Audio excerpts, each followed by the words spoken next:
Without question, it's one of the most intriguing mitzvot of the Torah found in this week's Parsha Ki Teizei, the mitzvah Shiluach HaKan. The Rambam, famously in the Moreh Nevuchim, he writes the reason for it is a reason that many of us are familiar with, that we are to show mercy. The mother bird who is merciful for her chicks, for the eggs. How could we possibly take the chicks to take the eggs away? That's the interpretation of the Rambam.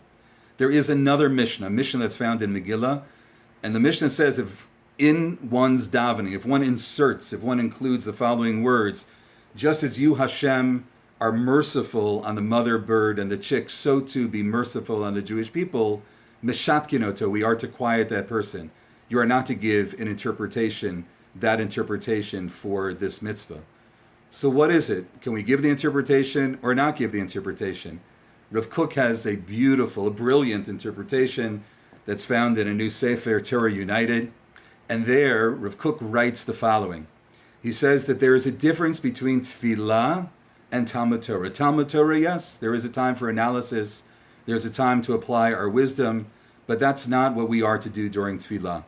During davening, while we're davening, it's a time of purity, a time of naivete, a time to stand before God and to feel the presence of God. It's not a time for analysis and to apply our own wisdom, to feel the presence of Hashem.